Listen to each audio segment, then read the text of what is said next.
Yo, what is good, my anime faithful? What is good, yo? So, let's talk about the cheapest magician of all time.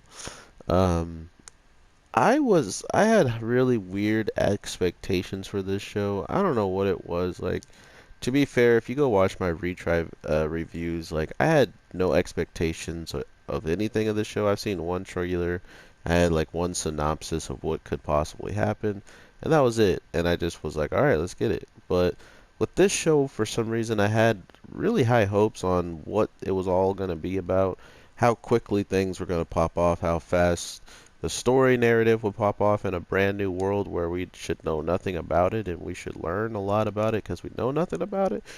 Um, I think I was looking. I can be honest with the reviews, and I'm guessing some people, you know, I've had someone tell me they binge watched all of my reviews of something and then just reviewed, just commented on my final episode of the whole episodes of all my reviews and just tell me that I was going like up and down on my feeling of the show throughout the entire series, and that was something that they enjoyed. So that's just me being honest. Like I can't really hide how I feel about something, and to think that somebody also came into my comments and gave me a really good uh, overall summary. If you guys want to check out episode 3 review comments, you don't have to watch my video, but if you look at what he says in there and I talk back to him, uh, it made a lot of sense to put into perspective just what an isekai is, and not only that, where these stories usually end and usually how much detail is put into every single encounter. So by knowing that,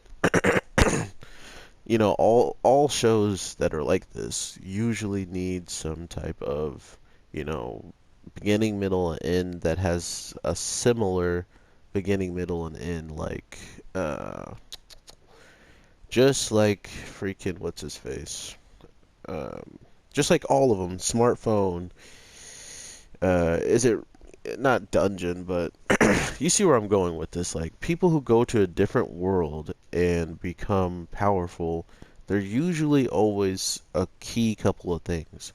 They get met up by some really powerful people, then they become more powerful than those people. Then they meet villains that are a little bit more powerful than the heroes that they meet that trained them. So they're the only ones who actually gives those people a competition. And then once that competition happens, they usually win and the season ends. That's usually what happens. This show, though, with this week's episode, is truly going into so much freaking detail.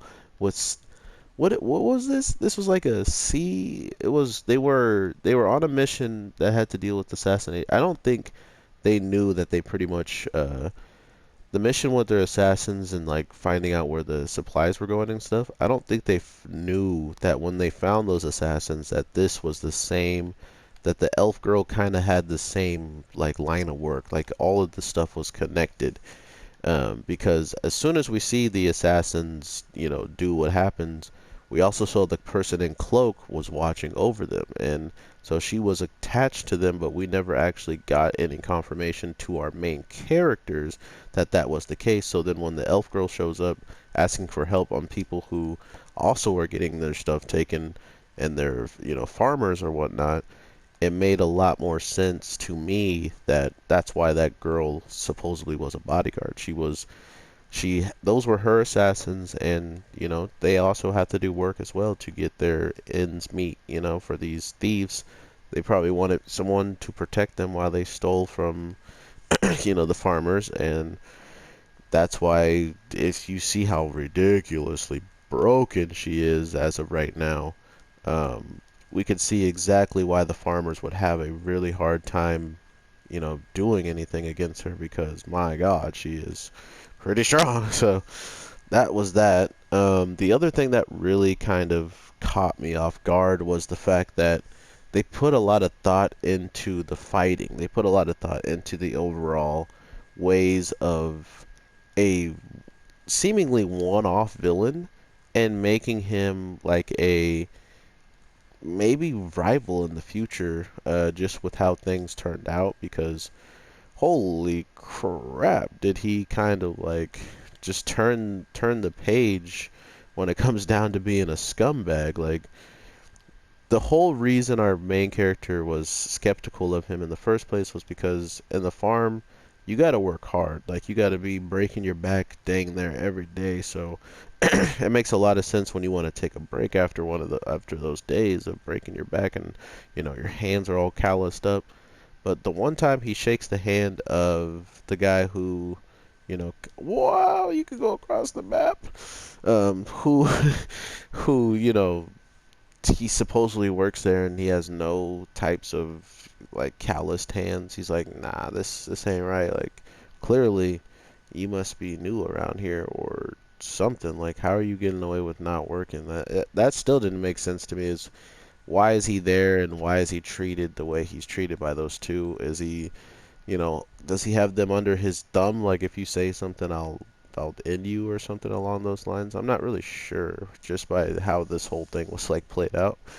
Um, but that's also what I'm talking about. That attention to detail. How did he get in? Does that mean he literally just like showed up, was like, "Hi, I'm new around here and I want a job." And then they were like, "Wow, this he seems like a good guy." And then just by somehow our main character touching his hand and seeing that he's not working at all there for some reason, threw him off. So that's a very, very small attention to detail, and then they actually pay it off the next episode. So it's not like they show these little tiny breadcrumbs all over the place and don't solve them, because the show is more supposed to be, oh, he's gonna get all the girls and he's gonna kill all the people that he needs to kill just in time.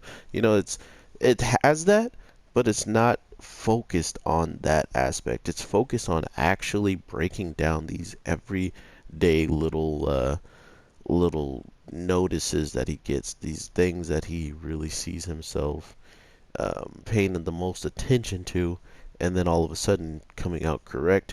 About the fighting, like I was saying, he was trying to fight an ice element, and because he didn't have fire, it was practically impossible. Like, he should have just gave up. He should have just called it quits. But no, no, no. No quits for him. No, no, no quitting. And because of that, we really just get to see this ridiculous, like, this ridiculous monster absolutely destroy him, right? Like, destroy him for quite a bit of time. Enough time to where our main girls have not only tested their opponent, but then changed up their tactics like slightly just to throw her off, beat her to a point where she needs to like probably withdraw from the battle. Like she was saying, she needs to heal, she needs to get back up so she can fight again. But then we go over to our other guy, and he's in the battle for just as long, if not longer, but against a monster that he supposedly can't eat. He tried to punch him and phase through him. He tried to cut him, and the monster just recovers. So somehow he still went as long as their battle went, barehanded with something that he had no business going against.